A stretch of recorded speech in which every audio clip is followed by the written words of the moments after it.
Hi guys, welcome back to our channel. ഇന്ന് നമ്മൾ അടുക്കളപ്പണിയും ഇതൊക്കെ അല്ലേ കാണിക്കുന്നത്. അപ്പോൾ ഞാൻ വിചാരിച്ചു ഇന്ന് നമ്മളായിട്ട് കുറച്ച് ഇൻട്രാക്ട് ചെയ്യാം, അതായത് കുറച്ച് നേരം സംസാരിക്കാം. എന്നെക്കുറിച്ചും എൻ്റെ ഫാമിലിയെക്കുറിച്ചും കാര്യങ്ങളൊക്കെ ഞാൻ നിങ്ങളോട് ഇതിനു മുമ്പ് കുറച്ചൊക്കെ ഷെയർ ചെയ്തിട്ടുണ്ട് തോന്നുന്നു. അപ്പോൾ ഞാൻ കുറച്ച് കാര്യങ്ങൾ എന്നെക്കുറിച്ച് പറയാം. സ്വത്ത് നല്ല ഉറക്കമാണ്. ഇപ്പോൾ ഉച്ചയ്ക്കാണ് ഞാൻ വീഡിയോ എടുക്കുന്നത്. ഒരുപാട് നാൾക്ക് ശേഷം, അതായത് സ്വത്ത് ഉണ്ടായിട്ട് ഇങ്ങനെ ഓൺ വോയിസ് ആയിട്ടുള്ള വീഡിയോ കുറവാ തോന്നുന്നു. എല്ലാം ഇങ്ങനെ വോയിസ് കവർ കൊടുക്കുക ചെയ്യാറ്. കുഴപ്പമൊന്നുമില്ല. ആകെ എണ്ണയിൽ മുങ്ങിയിരിക്കുകയാണ്. എനിക്കെന്താണെന്ന് വെച്ച് കഴിഞ്ഞാൽ എണ്ണ ഞാൻ അങ്ങനെ ഉപയോഗിക്കാറില്ലായിരുന്നു. പക്ഷേ പ്രഗ്നൻ്റൊക്കെ ആയിട്ടിരിക്കുന്ന സമയത്ത് നല്ല എണ്ണ തേച്ച് കുളിച്ചിട്ട് നല്ല മുടി ഉണ്ടായിരുന്നു, നല്ല മുടിയൊക്കെ വന്നിരുന്നു. ഇപ്പോൾ എൻ്റെ അഹങ്കാരം പിടിച്ചിട്ട് ഞാൻ മുടി വെട്ടിയത്. പക്ഷെ ഇപ്പോൾ ഉണ്ടാവുന്നുണ്ട് കേട്ടോ. അപ്പോൾ എണ്ണയൊക്കെ തേച്ച്, ശരിക്കും എണ്ണ തേച്ച് കുളിക്കേണ്ട ആവശ്യമൊന്നുമില്ല. പക്ഷെ എനിക്കിപ്പോൾ തേച്ച് ഇപ്പോൾ അതില്ലാണ്ട് പറ്റില്ലാത്ത അവസ്ഥയും. അപ്പം നമുക്ക് നേരെ വീഡിയോയിലേക്ക് പോകാം. എവിടെയെങ്കിലും ഞാൻ ഒന്നിരിക്കട്ടെ. ഇവിടെ വിളിച്ചില്ലല്ലോ, ഇവിടെ തന്നെ ഇരിക്കും. എൻ്റെ പേര് മഞ്ജുഷ. അത് നിങ്ങൾക്കറിയാം എന്ന് തോന്നുന്നു. അറിയില്ലാത്തവർക്ക് ഞാൻ പറയുകയാണ്, എൻ്റെ പേര് മഞ്ജുഷ. എനിക്ക് 24 വയസ്സായിട്ടുള്ളൂ. പക്ഷെ കണ്ടു കഴിഞ്ഞാൽ കുറച്ച് പ്രായം തോന്നിക്കും. അത് വേറെ ഒന്നല്ല, തടി വെച്ചിട്ടാണ്. കല്യാണത്തിന് മുമ്പ് എനിക്ക് അത്യാവശ്യം വെയിറ്റൊക്കെ ഉണ്ടായിരുന്നു. അപ്പോൾ ഞാനത് കുറച്ചു ഡയറ്റൊക്കെ എടുത്ത് ഞാൻ കുറച്ച് ഗർഭിണിയായപ്പോൾ അധികം വെയിറ്റ് വെച്ചില്ല. വോമിറ്റിങ് എനിക്ക് കൂടുതലായത് കാരണം അധികം വെയിറ്റ് വെച്ചില്ല. പക്ഷേ പ്രസവം കഴിഞ്ഞിട്ട് നമുക്ക് വീട്ടിൽ ചികിത്സ ഉണ്ടാവുമല്ലോ, കുറച്ച് മരുന്ന് കാര്യങ്ങളൊക്കെ തരുമല്ലോ. അത് കഴിച്ച് കഴിഞ്ഞാൽ നല്ല ബീപ്പ് കുറ്റി പോലെ. ഇപ്പം ഇനിയിപ്പോൾ ആദ്യം മുതൽ കുറയ്ക്കണം. എനിക്കൊന്നാമത് ബ്രസ്റ്റ് ഫീഡ് കുറവായിരുന്നു. ഉണ്ണിക്ക് ഫോർമുല മിൽക്കാണ് അധികം കൊടുത്തിട്ടുണ്ടായിരുന്നത്. അപ്പോൾ ഡോക്ടറിൻ്റെ അടുത്ത് ആദ്യം പറഞ്ഞപ്പോൾ ഡോക്ടർ പറഞ്ഞു, അമ്മയും നന്നായിട്ട് ഫുഡ് കഴിക്കുക, അമ്മയും മുട്ട, പാല്, പഴം ഇതൊക്കെ അമ്മയും കഴിക്കുക, എന്നാലാണ് കുട്ടിക്ക് പാലുണ്ടാവുള്ളൂ എന്ന് പറഞ്ഞു. അങ്ങനെ ഞാൻ കഴിച്ചിപ്പോൾ നല്ല പരിവായിട്ടിരിക്കുകയാണ്. അപ്പോൾ ഞാൻ എൻ്റെ കാര്യങ്ങൾ പറയാമെന്ന് വെച്ചാൽ, ഞാൻ കഴിഞ്ഞ വീഡിയോയിൽ പറഞ്ഞിരുന്നു എനിക്കധികം ഫ്രണ്ട്സൊന്നുമില്ല. ഞാൻ 1, 4 വേറെ സ്കൂൾ, 5, 7 വേറെ സ്കൂളിൽ. അതെൻ്റെ സ്വഭാവം ചീത്ത ചെയ്തുകൊണ്ടൊന്നല്ല കേട്ടോ, നിങ്ങൾ തെറ്റിദ്ധരിക്കൊന്നും വേണ്ട. എൻ്റെ അച്ഛന് റെയിൽവേ ജോലിയായിരുന്നു. അപ്പം അച്ഛൻ പാലക്കാടാണ് വർക്ക് ചെയ്തുകൊണ്ടിരുന്നത്. അപ്പം അച്ഛന് അവിടെ വർക്ക് ചെയ്ത സമയത്ത് ഞങ്ങൾ ഫാമിലിയായിട്ട് അവിടെ സെറ്റിലായി, ക്വാർട്ടേഴ്സിലായിരുന്നു. അപ്പം ഞാൻ അവിടുത്തെ റെയിൽവേ സ്കൂളിലാണ് പഠിച്ചത് 1 മുതൽ 4 വരെ. അത് കഴിഞ്ഞ് പിന്നെ 5, 6, 7 ഇതൊക്കെ ഞാൻ പഠിച്ചത് അച്ഛൻ്റെ വീട്ടിൽ നിന്നിട്ടാണ്. കാരണം ഞാൻ 4ാം ക്ലാസ് പകുതിക്ക് വെച്ച് അച്ഛനെ വയ്യാണ്ടായി. അതിനുശേഷം ഞാനും അമ്മയും അച്ഛനും മാത്രമേ പാലക്കാട് സെറ്റിലായിട്ടുണ്ടായുള്ളൂ, ക്വാർട്ടേഴ്സിൽ. അപ്പോൾ അച്ഛന് വയ്യാതായപ്പോൾ അച്ഛന് ജോലിക്കൊന്നും പോകാൻ പറ്റാണ്ടായി. അച്ഛന് നല്ല റെസ്റ്റ് വേണം. അപ്പോൾ ഞങ്ങൾ അച്ഛമ്മയുടെ വീട്ടിലേക്ക് വന്നു. പിന്നെ അവിടെ നിന്ന് 5ാം ക്ലാസ് തുടങ്ങിയിട്ടില്ല, 4ാം ക്ലാസ്സിലെ വെക്കേഷനായിരുന്നു അച്ഛൻ മരിച്ചിട്ടുണ്ടായിരുന്നത്. പിന്നെ അച്ഛൻ മരിച്ച് 1 വർഷം അങ്ങനെ പോയി. 5ാം ക്ലാസ് അച്ഛമ്മയുടെ വീട്ടിൽ നിന്ന് കംപ്ലീറ്റ് ആക്കി. പിന്നെ ഞങ്ങൾ അമ്മമ്മയുടെ വീട്ടിലേക്ക് പോകട്ടെ ചെയ്തത്. അന്നത്തെ സാഹചര്യത്തിൽ എല്ലാവരുടെ വീട്ടിലും അങ്ങനെയാണെന്നറിയില്ല, പക്ഷെ എൻ്റെ അച്ഛൻ്റെ വീട്ടിൽ എൻ്റെ അമ്മയ്ക്ക് എൻ്റെ അച്ഛനില്ലാതെ അവിടെ നിൽക്കാൻ പറ്റാത്തൊരവസ്ഥയായിരുന്നു. അങ്ങനെ പിടിച്ചു നിൽക്കാൻ എൻ്റെ അമ്മ വളരെയധികം ക്ഷമയുള്ള ഒരാളാണ്, വളരെയധികം സഹിക്കുന്ന ഒരാളാണ്. അമ്മ ഒരുപാട് സഹിച്ചിട്ടുണ്ട്. അമ്മ സഹിച്ചതിൻ്റെ ഫലമാണ് ഞാനിപ്പോൾ ഇങ്ങനെ നിൽക്കുന്നത്. അപ്പം അങ്ങനെ ഒത്തിരി പ്രശ്നമൊക്കെ ആയപ്പോൾ മാമന്മാരുടെ അടുത്തേക്ക് പോയി.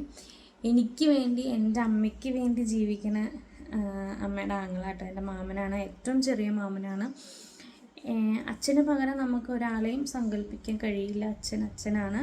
പക്ഷേ എൻ്റെ അച്ഛൻ ഉണ്ടെങ്കിൽ എനിക്ക് എങ്ങനെയായിരിക്കും, എൻ്റെ കാര്യങ്ങൾ എങ്ങനെ നോക്കുക, എനിക്ക് വേണ്ടി എങ്ങനെ ജീവിക്കുക, അതാണ് എൻ്റെ മാമൻ. അച്ഛൻ മരിക്കുന്നതിന് മുമ്പായാലും മരിച്ചതിന് ശേഷമാണെങ്കിലും എൻ്റെ എല്ലാ കാര്യങ്ങളും, കല്യാണം കഴിഞ്ഞിട്ടും കൂടി ഇപ്പോഴും എപ്പോഴും എന്നെ വിളിക്കുമ്പോൾ എന്താ മഞ്ജു സൗണ്ട് ഇടറിയിരിക്കണേ, എന്തെങ്കിലും പ്രശ്നമുണ്ടോ, എന്തെങ്കിലും വിഷമമുണ്ടോ, എന്തെങ്കിലും നിനക്ക് വേണോ, അങ്ങനെയൊക്കെ നമ്മുടെ ജീവിതത്തിൽ ആരെങ്കിലും ഒരാൾ ചോദിക്കുകയാണെങ്കിൽ തന്നെ നമുക്ക് വളരെയധികം സന്തോഷമാവില്ലേ. അപ്പോൾ അങ്ങനെ ഒരാളാണ് എൻ്റെ മാമൻ. ഞാൻ എന്താ കുറച്ച് മുന്നേ കൂടി വിളിച്ച് വെച്ചുള്ളൂ. വിളിക്കുകയാണെങ്കിൽ ഏട്ടൻ്റെ കാര്യയിലും ഉണ്ണിയുടെ കാര്യയിലും എൻ്റെ കാര്യമാണെങ്കിലും ഒരുപോലെ അന്വേഷിക്കും, ഒരുപോലെ ചോദിക്കും. ഉണ്ണി എണീക്കുന്നുണ്ട് തോന്നുന്നു, ഞാൻ ഒന്ന് പോയി നോക്കട്ടെ. ഉണ്ണി നല്ല ഉറക്കം കാണിച്ചു.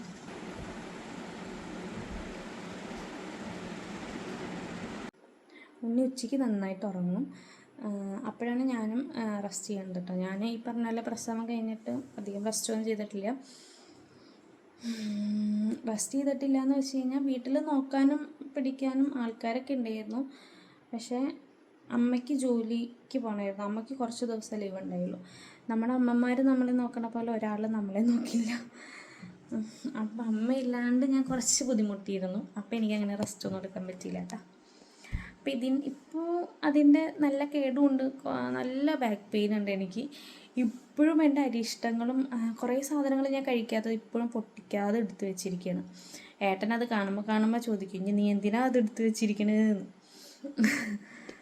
അങ്ങനെ പിന്നെ ഇപ്പം ഡോക്ടർമാർ പറയുമല്ലോ നമ്മുടെ അടുത്തൊന്നും കഴിക്കേണ്ട ആവശ്യമില്ല എന്ന്. ഞാനും കഴിക്കേണ്ട വെച്ചിരുന്നു. പക്ഷേ ഇപ്പം എനിക്ക് ചെറുതായിട്ട് അതിൻ്റെ നല്ല ഫീലിങ്സ് അറിയുന്നുണ്ട് കേട്ടോ. നടുവേദന ആയാലും എന്തെങ്കിലും പഴയ പോലെ ജോലിയൊക്കെ ചെയ്യുമ്പോൾ ഒരു ഉത്സാഹമില്ല.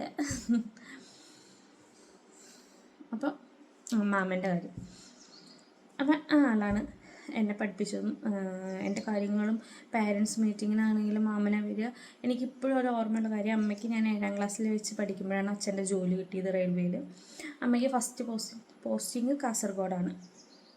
അമ്മ പോയി. ആദ്യമായി അമ്മേനെ പിരിച്ച് നിന്നിട്ടുണ്ട്, വെക്കേഷൻ ടൈമിലൊക്കെ പിരിഞ്ഞ് നിന്നിട്ടുണ്ട്.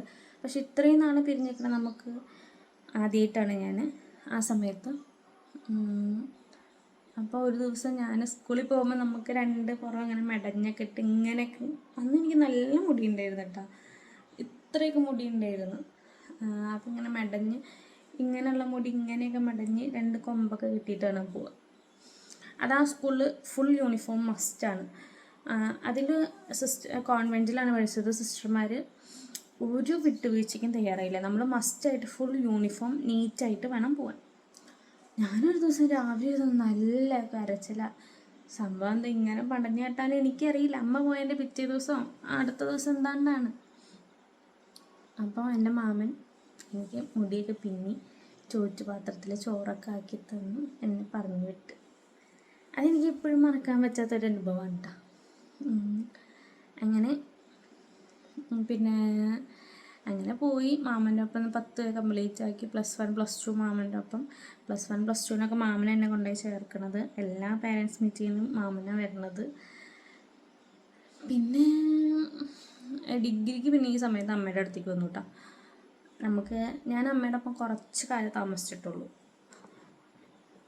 അപ്പോൾ ഇനി അമ്മയുടെ ഒപ്പം നിൽക്കാമെന്ന് വിചാരിച്ചിട്ട് അമ്മയ്ക്ക് അപ്പോൾ ഷൊർണൂർക്ക് ആയി, അച്ഛൻ്റെ നാട്ടിലേക്കായി.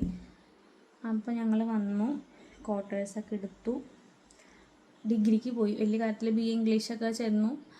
ഞാൻ 10th വരെ ഞാൻ മിക്സഡല്ല കോൺവെൻറ്റിലാണ് പഠിച്ചത്. +1 +2 ഞാൻ മിക്സഡിലേക്ക് ചാടി.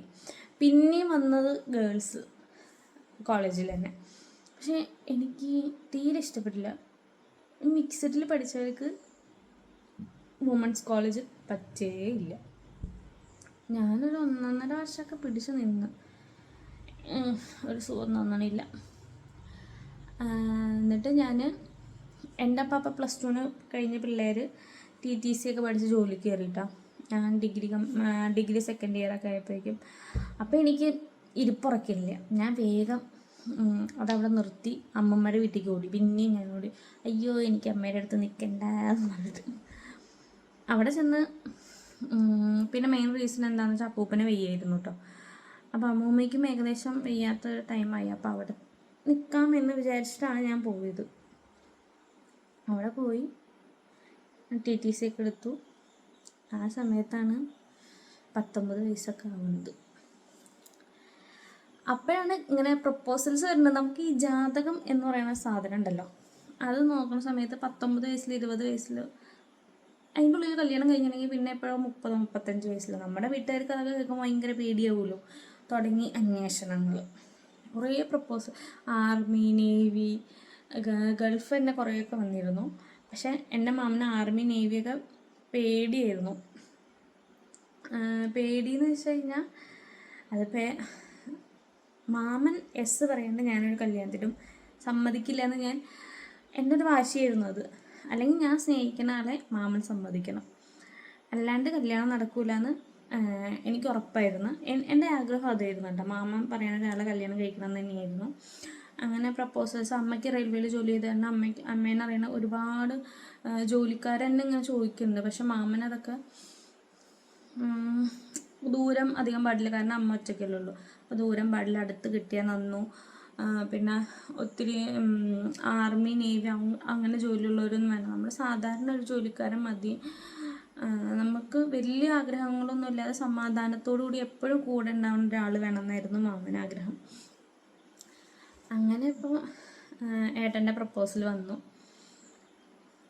അങ്ങനെ മാമന് ഓക്കെ എന്ന് പറഞ്ഞ കാരണം പിന്നെ ഞാൻ ശരി സമ്മതിച്ചു. അങ്ങനെ കല്യാണം കഴിഞ്ഞു. കൊറോണ സമയത്തായിരുന്നു കല്യാണം. അതൊക്കെ കഴിഞ്ഞ് കുറച്ച് കഴിഞ്ഞപ്പോൾ ക്യാരിങ് ആയി, പിന്നെ സ്വത്തുമായി, സ്വത്തുവിൻ്റെ പിന്നാലെ ഓട്ടം. പിന്നെ ഏട്ടൻ ഗൾഫിൽ പോയി. ഇപ്പം ഞാനിവിടെ ഒറ്റയ്ക്കാണ്. ഇപ്പം ഇങ്ങനെ ആലോചിച്ചിരിക്കുമ്പോൾ ഒരുപാട് നമ്മൾ ഒറ്റയ്ക്കാകുമ്പോഴാണ് നമുക്ക് ജീവിക്കാനൊരു ധൈര്യം കിട്ടുക. ഇത്ര നാളെ ഏട്ടനുള്ളപ്പോൾ എല്ലാം ഞാൻ ഏട്ടനിൽ ചാരിയിരുന്നു. എന്ത് കാര്യം, എൻ്റെ ആവശ്യമാണെങ്കിലും എന്ത് കാര്യമാണെങ്കിലും ഏട്ടാ ചെയ്യുമോ, ഏട്ടാ ചെയ്യണ്ടേ, ഏട്ടൻ. പക്ഷെ ഇപ്പം ഞാൻ പറഞ്ഞല്ലോ, എൻ്റെ വീഡിയോസൊക്കെ കാണുമ്പോൾ കുറച്ച് ഫ്രണ്ട്സ് എന്നെ വിളിക്കാറുണ്ട്. ഞാൻ പണ്ട് കല്യാണത്തിൻ്റെ ഒരു 2 ആഴ്ച മുന്നേ വരെ എവിടെ പാട്ടുണ്ടോ അവിടെ തുള്ളണ ആളാണ്. ഞാൻ TTCയിലാണെങ്കിലും ഞാൻ ഡിഗ്രിക്ക് പഠിച്ച കോളേജിലാണെങ്കിലും 1.5 വർഷം ഞാൻ പോയിട്ടുണ്ടെങ്കിലും ഞാൻ കയറാത്ത പരിപാടികളൊന്നുമില്ല സ്റ്റേജിൽ. ഞാൻ കുട്ടികളെയൊക്കെ പഠിപ്പിച്ചിട്ടുണ്ട്, പക്ഷെ ഞാൻ ബേസിക്കായിട്ട് ഡാൻസ് ഒന്നും പഠിച്ചിട്ടില്ല. പക്ഷെ എനിക്കിഷ്ടമാണ്. ഞാൻ യൂട്യൂബ് നോക്കിയിട്ടും ഇല്ലാതെയും എന്ത് ഇതാണെങ്കിലും ഡാൻസ് കളിക്കുന്ന ഒരാളായിരുന്നു ഞാൻ. അപ്പോൾ ഇപ്പം എൻ്റെ ഫ്രണ്ട്സൊക്കെ ഇങ്ങനെ എന്നെ എന്താ മഞ്ജു നിനക്കൊരു ഉഷാറില്ലല്ലോ, എന്ത് പറ്റി? കാരണം വേറെ ഒന്നല്ല, കുറേ ട്രാജഡി ഇപ്പോൾ ഈ കുറച്ച് നാളായിട്ട് നമ്മുടെ ലൈഫിൽ വന്നു പോയിട്ടുണ്ട്. അതൊക്കെ ഞാൻ പതുക്കെ പറയാം. കാരണം ഓരോരുത്തരിൽ നിന്ന് പഠിക്കണ ഓരോ പാഠങ്ങളാണ് നമ്മുടെ ഈ ട്രാജഡിയൊക്കെ. അപ്പോൾ ഞാൻ ഇതുവരെ ഈ ട്രാജഡിയൊക്കെ കഴിഞ്ഞപ്പോൾ ഞാൻ ഇതാക്കിയൊരു കാര്യമാണ്, ആരെയും വിശ്വസിക്കരുത്, ആരെയും സ്നേഹിക്കരുത്. അതായത് അന്ധമായി ആരെയും വിശ്വസിക്കരുത്, അന്ധമായി ആരെയും സ്നേഹിക്കരുത്. കാരണം നമ്മൾ അന്ധമായി ആരെയും സ്നേഹിക്കണമെങ്കിലാണല്ലോ നമ്മൾ ആ വിശ്വാസം അയാൾക്ക് കൈമാറുള്ളൂ. അപ്പോൾ അത് ചെയ്യരുത് എന്ന് വിചാരിച്ചിട്ടുണ്ട്. നമുക്ക് വേണ്ടി എന്തെങ്കിലും നമ്മൾ ചെയ്താൽ നമുക്കുണ്ട്, അതായത് മറ്റൊരാൾ ചെയ്തു തരും, അത് കഴിഞ്ഞിട്ടാവട്ടെ ഇത് കഴിഞ്ഞിട്ടാവട്ടെ എന്ന് വിചാരിച്ചാൽ നടക്കേയില്ല. അപ്പം ഇത്രയും ഞാൻ നിങ്ങളോട് പറയാൻ കാരണം എന്താണെന്ന് വെച്ചാൽ, ഇപ്പം എനിക്കൊരു ചിന്തയുണ്ട്, ഇനി എനിക്ക് ഞാൻ ജീവിതം തുടങ്ങിയിട്ടുള്ളൂ. ഇനി നല്ല നല്ല കാര്യങ്ങൾ എനിക്ക് ചെയ്യാണ്ട്. ഇതുവരെ നടന്നത്, അത് ഇന്നലെ വരെ നടന്നതൊക്കെ ഞാൻ മറന്നു വിട്ട് കഴിഞ്ഞു. ഇനി പുതിയൊരു ലൈഫ്, പുതിയ സ്റ്റൈല്, അങ്ങനെ നല്ല നല്ല കാര്യങ്ങൾ ഇനി സംഭവിക്കട്ടെ എന്ന് വിചാരിച്ചിട്ട് മുന്നോട്ട് പോവാണ്. അപ്പോൾ അധികം ഇനി ഉണ്ടാവുന്ന വീഡിയോസൊക്കെ നന്നായിട്ട് ഞാൻ ഇടാൻ ശ്രമിക്കാം. അപ്പോൾ നെക്സ്റ്റ് വീഡിയോ ആയിട്ട് വരാം. അതുവരെ ബൈ. പിന്നെ ഒരു കാര്യം, നമ്മുടെ ചാനൽ ആരെങ്കിലും സബ്സ്ക്രൈബ് ചെയ്യാതെ കാണുന്നുണ്ടെങ്കിൽ സബ്സ്ക്രൈബ് ചെയ്യണം, ലൈക്ക് ചെയ്യണം, ഷെയർ ചെയ്യണം, കമൻറ്റ് ചെയ്യണം. അപ്പം നാളെ കാണാം.